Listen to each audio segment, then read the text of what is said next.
Greetings. It is that time of the month again, boys and girls, ladies and gentlemen, where I review peak. And I'm talking about Boruto 2 Blue Vortex, chapter 23, titled Strong. Now this cover page features Jura hitting that JoJo-like stance and things of that nature. So I really like this cover page. Jura had another cover page, but this one is even more swaggy than the last one.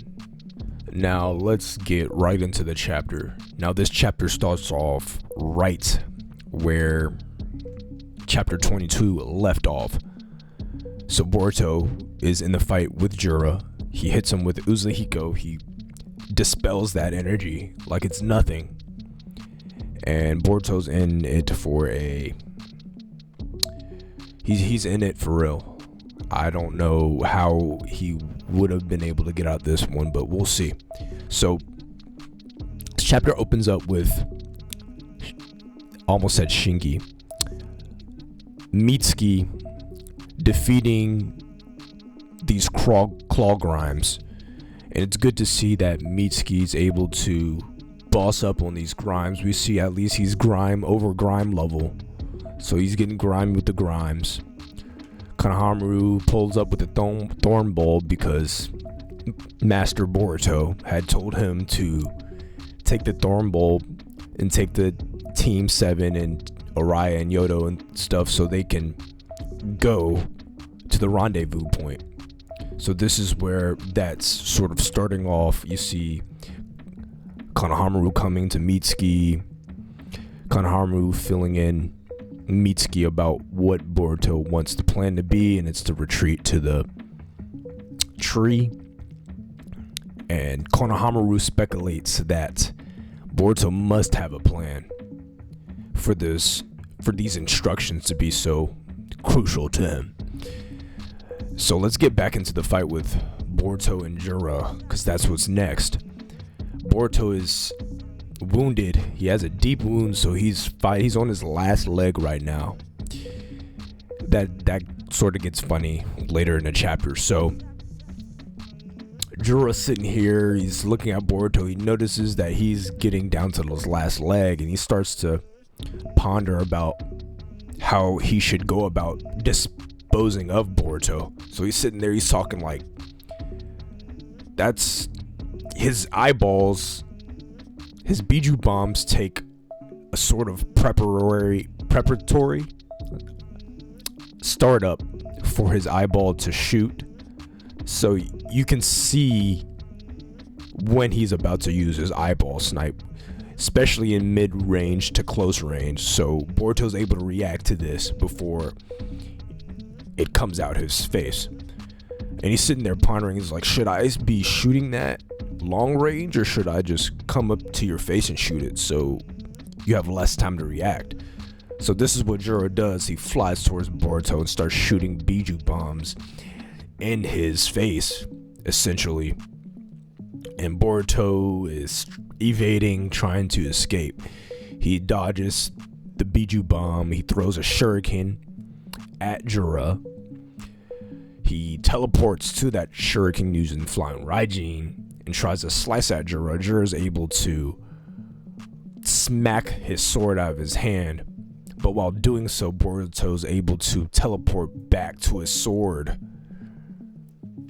and get off a clean swipe at Jura here. This cuts off his leg, so he's able to do some damage to Jura in this instance, even though he's on his last leg and he's trying to survive at this point. So this is sort of an impressive little feat that he was able to use flying Raijin to be able to get a leg up, like I said, on Jura. So this is pretty awesome, pretty magnificent. So we see that Jura is still alive after this. He's still fighting strong. They go back and forth. Boruto notices that he's outmatched in strength and he's not able to physically beat him in his face. So Jura grabs him at this point, and Boruto uses purple lightning to get free of this grasp. This does enough damage to make Jura let go of Boruto in this instance. So they get to a point where they're not fighting. Jura is assessing Boruto at this time, and he just sees that he's starting to get sluggish. And then he makes the conclusion that he should just run up to Boruto and start beating him down. Now we jump back to Konohamaru and Mitsuki falling back to the rendezvous point. Konohamaru is telling Mitsuki not to ask him why he's going to this specific place because he has no idea what the plan may be. Now we cut immediately back to Jura versus Boruto, and we see that Jura's starting to come in with these physical attacks. Boruto's getting beat down, thrown around, and he's ready to finish this boy. Jura gets ready to shoot a Biju bomb at Boruto while he's on the ground. Boruto's able to dodge this attack by flying away. And then once he's in the air flying, Jura appears right behind him and swipes with his finger, long ab finger. Boruto blocks this with his sword. And wait, no, it's the other way around. So Boruto swipes at Jura with his sword and he blocks it with his finger. And at this point we see that this chips Boruto's sword, or Sasuke's sword in this case, because he borrowed it from his master. Boruto notices this and he's sort of caught off guard at this point because he's like, oh crap, my master's sword's getting chipped up. This is a big enough opening for Jura to kick the crap out of him. He's on the ground unconscious at this point. And we cut to Ada and Kashin Kojin. Kashin Kojin starts to get updates like he's off of Windows 10 or something. His eyes start rolling back of his head and he sees a new future starting to appear because he's able to see all the futures with his omnipotence ability, clairvoyance or whatever, omnipotence. So he sees this new future starting to unravel. Cuts back to Boruto and Jura. Jura's talking about, I will respect you and finish you with a single blow, because he's at this point unconscious on the ground. And then someone starts to aura farm here. Kawaki comes out of nowhere, impales Jura in the eyeball with his staff. He makes a hell of an entrance right here. Kawaki has a new fit, a new pole, sporting the Leaf Village with his belt. Everyone's shocked. Ada's like, Kawaki. Kashin Kojin's even surprised at this point. Now, this begs a big question, probably the biggest question of this chapter. How is it that Kashin Kojin could not predict this with his omnipotence? Now, we sort of get an explanation of saying how he gets an update throughout. He got updated, but it was like at the last minute. So at the last minute, he gets this update. So we'll talk about it more in the breakdown after this. But Kawaki's on the scene. Kashin Kojin's shocked. And we cut back to Kawaki, Sarada, and Mitsuki. And Delta's here at the rendezvous point. So Delta, I'm assuming, is going to be able to help them get out of this situation, while Kawaki will start to aura farm on Jura. Now we cut back to the fight. Kawaki's standing on Jura's back with this pole in his eye, very reminiscent to when Boruto pulled up to code, standing on his face, just straight disrespect, or a farm, whatever. And it starts to get interesting here. We see that Juro tries to grab Kawaki off of his back, and Kawaki seems to teleport, like vanish, like Fairly Odd Parents. He goes poof, and it seems like he's able to appear again. Maybe he's shrinking and enlarging himself. I think that's what he's doing here. He's able to shrink and enlarge himself very quickly. Flies around behind him, or gets further behind him, throws his shards of pole and debris at him, the little staff things, and then Juro lets out a Bijou Bomb at Kawaki. Kawaki dodges this with ease. Kawaki shows up right next to Boruto, telling him to wake up, he need to lock in. And Boruto informs him, like, you were the late one. And Juro is assessing Kawaki's battle potency at this point, because this is a surprise. We see that Kawaki, that was weak in the past, is now at a level that he wasn't at.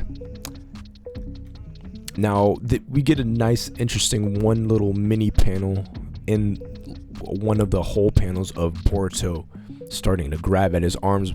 We know that Momoshiki cannot be a factor because he cannot control him. So this is what this little panel is, of him noticing that his karma is starting to activate, and that's what he cannot do. He can't let that happen. So the chapter finishes with Kawaki squaring up with Juro at this point. Now I got the chapter overview out of the way. Let me give this chapter an objective rating from my perspective. Now, this chapter was not surprising.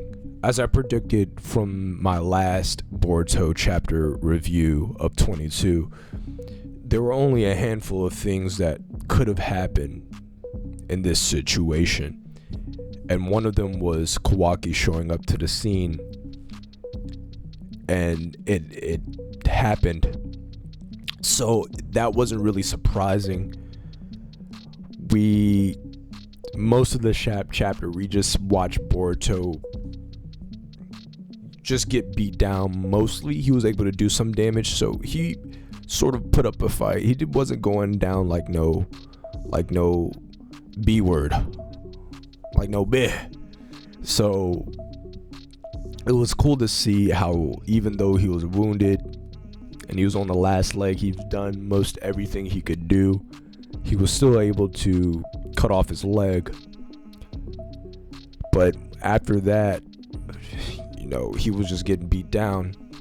So really, the meat of this chapter comes at the very end, when Kawaki shows up and Kashin Kojin sees that this is an entire new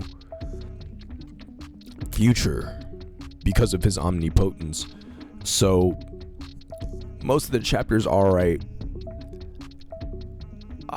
I don't know, what should I rate this? I think we learned quite a bit, not a whole lot, from, as far as lore wise. This is an ongoing battle that we sort of already knew what was going on. Boruto had he was in a disadvantage in this battle. So it's an above average chapter, I think. I don't think it's a great chapter, but it's a hype chapter for sure at the very end. But overall, I think I will give this chapter a 6 or a 7, maybe a solid 7. I think I gave last chapter a 7 as well. But I don't think, if I gave last chapter a 7, this can't be a 7. I want to change my last chapter rating to an 8 so I can put this at a 7. Or I might just have to settle for a 6. I might have to bump up last chapter to an 8 or something and have this at a 7. because last chapter was pretty hype, but this chapter was pretty predictable and nothing surprising really happened in this. The shock factor was okay, but we sort of knew there was only a handful of things that was going to happen. So maybe this is a 7, last chapter was a 6. Now let's get into the breakdown, predictions, whatnot. So one of the biggest questions I want to address was Kashin Kojin's omnipotence, his Shinjutsu ability. So you're telling me that he can see all possible futures, but he was not able to see this future whatsoever until it happened? If I think about this a bit, it sort of makes sense if you consider that Boruto is a singularity, so he's able to make a very significant impact to the future and the timeline because he is aware of the other possible futures. That's what makes him a singularity. He is a crucial part. He's a pillar of reality, essentially. And was this pillar of reality, this change in a timeline, so significant that even Kashin Kojin couldn't even see this? So maybe his ability is limited to sort of normal people and not the power of other singularities. But it says that it's time sensitive. So this was a recent development that happened in the week. He got an update of this right before it was going to happen. So he says it must have been recently that he did this to make this change. So if it wasn't because Boruto's this big pillar of reality, singularity, wouldn't everything be able to change if they were done before it actually happened? That would mean that Kashin Kojin's future sight is sort of useless to predict every single thing, because we know that the knowledge of everything means that you can't do what you already know because you have knowledge of that and you're going to want to change that. So is this might be why he wasn't able to see it, because Boruto is also a singularity. If so, it makes sense. If not, I don't know how they're going to explain this, because it doesn't make sense unless you give Boruto the power of a singularity, which is stated in the manga. So that's a big question that I've had, that I think that's the reason why he wasn't able to see this. Now, the second thing I want to talk about is Kawaki. We see, I thought he teleported when I first read through this, but I'm assuming that he just grew big and grew small out of nowhere. So I wonder how stronger he got in what areas. It seems like he's able to react to Jora's speed and attack potency. And I wonder what else he sort of got. I mean, it must be significant because he even changed his whole fit. So that will be something interesting. He was able to use, his Sukuna Hikona to enlarge these rods in him. He probably shrunk himself. It looked like he teleported again, but he shrunk himself to dodge some attacks. And he might just be faster overall and more stronger. And other than that, we see that Boruto is clutching at his hand, at his arm for his karma not to activate, because we know that if it activates, then Momoshiki will be in play, and we do not want Momoshiki in play because that means bad news. Now, that's really all the questions, breakdowns of this chapter. Other than that, we just see that Boruto has a plan for Konohamaru, Sarada, and Mitsuki with Delta. So I'm assuming that Delta is going to just help them get away at this point. I don't know, maybe they help them fight. I don't think that will happen, but besides that, I wonder how this fight will go with Kawaki, if other Shinjus are going to pull up and help Jura, because Jura is sort of the face of this arc and the other people in it. Or maybe Jura dies here, and then other Shinjus are going to have to step up after this. This is going to be interesting for the next chapter, because this is where I cannot really predict what's going to happen in the next chapter. I don't know what's going to happen. I know that Kawaki probably is going to give Jura a run for his money, but how much power and strength will Kawaki be able to put on him for him to be quote unquote defeated or die or something like that? So that'll be something to look at. But will Kawaki have to guard Boruto the whole time? At that point, Boruto will be sort of a liability, because he's just laying down, and he has to protect him, because Jura's target is Boruto. So I wonder how that's going to happen in the next chapter, or if in the next chapter Boruto will be able to be in a position to defend himself again, which he's part of Otsutsuki, so he's 100% Otsutsuki, so he could recover fast from this action. But other than that, I don't know what else is going to happen. It will be interesting to see what they cook up for the next chapter. In conclusion, this chapter shows that Boruto had a plan all along, and this was out of Kashin Kojin's knowledge. So Boruto shows his strength and his independence from Kashin Kojin to be able to orchestrate a plan to take down Jura. What's weird to me is, like, what was Kashin Kojin gonna do if Boruto just died in front of Jura?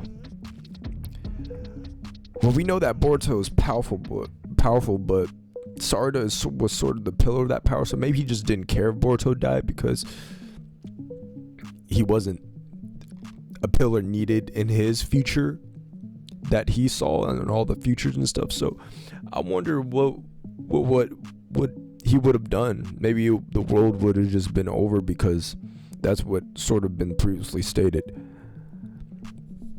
But nevertheless, Boruto had a plan all along, and Kawaki and Delta was that plan. And Kawaki got more limiters removed from him. So we'll see what he'll be able to do to Jura at this point. You know, his eye's gone, his leg's gone. Boruto took his leg, Kawaki took his eye. And let's see how he's gonna fight in the next chapter. I gave this chapter 7, and I'm very intrigued what's gonna happen in the next one. This next chapter is a bit less predictable. But what do you guys think? How do you think Kashin Kojin's omnipotence really works? Does it work like how I said, or is it something else? And will Kawaki be able to solo Jura?